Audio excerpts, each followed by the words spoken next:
बीच जुबानी जंग, इंडिया में सीट बंटवारे को लेकर पड़ी दरार। अखिलेश ने लगाया कांग्रेस पर गंभीर आरोप, कमलनाथ और दिग्विजय है सबसे बड़े धोखेबाज। कांग्रेस जैसा बोएगी वैसा ही काटेगी। भाई अखिलेश वखिलेश छोड़ो, एमपी में आ रही है कांग्रेस, कमलनाथ। एक तरफ मोदी तो एक तरफ इंडिया। 2024 में कौन किस पर पड़ेगा भारी, किसका चलेगा जादू। लोकसभा चुनाव अब नजदीक है, जिसमें सभी पार्टी के अध्यक्ष प्रधानमंत्री बनने की रेस में भाग रहे हैं, लेकिन प्रधानमंत्री तो एक ही बनेगा। लोकसभा चुनाव के चलते सभी विपक्षी दल एक साथ आ गए। मोदी और एनडीए के खिलाफ इंडिया नाम के गठबंधन का गठन किया। इसे महाभारत के एग्जाम्पल से समझते हैं। जैसे महाभारत में बचपन से ही पांडवों ने अकेले संघर्ष किया, अपनी लड़ाई खुद लड़ी। कुरुक्षेत्र में हुए युद्ध में एक तरफ पांडव तो दूसरी तरफ कौरव। छल कपट करने वाले कौरवों का साथ पितामह भीष्म, द्रोणाचार्य जैसे महान योद्धाओं ने दिया, लेकिन पांडवों का साथ भगवान श्री कृष्ण ने दिया और युद्ध में पांडवों की जीत हुई। यानी साफ नियत और अच्छे लोगों का साथ भगवान हमेशा देते हैं। कहते हैं ना कि भगवान अच्छे और दूसरे के प्रति जो इंसान मदद की भावना रखता है उसे भगवान तकलीफ देते जरूर हैं, लेकिन साथ कभी नहीं छोड़ते। वहीं अब कलयुग में भी हो रहा है, जहां पांडव के भांति प्रधानमंत्री मोदी एक तरफ है तो दूसरी तरफ इंडिया गठबंधन के नेता कौरवों के भांति। लोकसभा चुनाव युद्ध है, जिसमें नेता प्रधानमंत्री बनकर देश में हुकूमत करना चाहते हैं, लेकिन मोदी की सोच इंडिया गठबंधन के नेताओं से अलग है। वो तो अक्सर कहते हैं कि वो देश की सेवा कर रहे हैं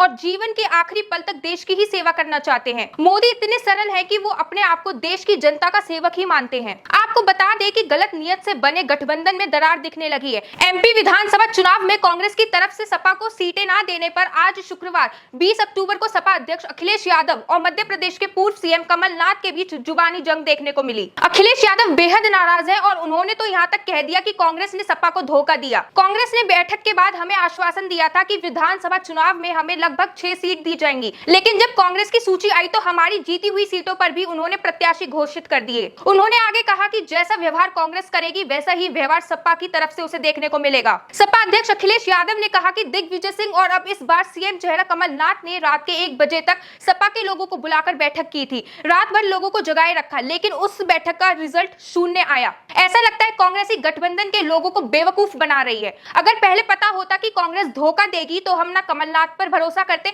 ना हम दिग्विजय सिंह पर। सपा के लोगों को उनके पास बैठक में नहीं भेजता। तो वहीं उन्होंने दूसरी तरफ यूपी कांग्रेस अध्यक्ष अजय राय का नाम लिए बिना चिरकुट कह दिया।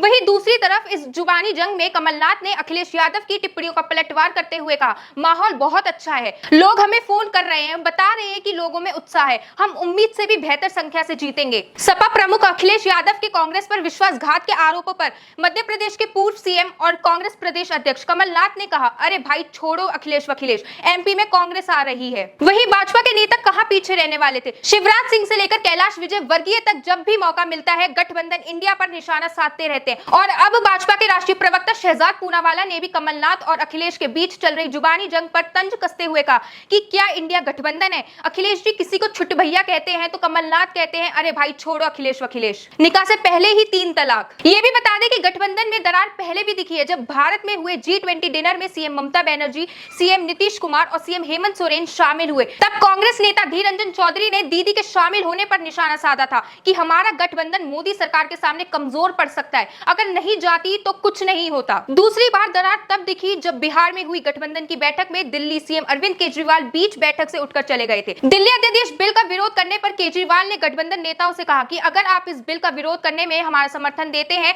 तभी हमारी पार्टी गठबंधन का समर्थन करेगी। सीट बंटवारे को लेकर गठबंधन में फूट पड़ रही है। जब घमंडिया सीट नहीं बांट सकते तो सत्ता कैसे संभालेंगे। आज की रिपोर्ट में फिलहाल बस इतना ही।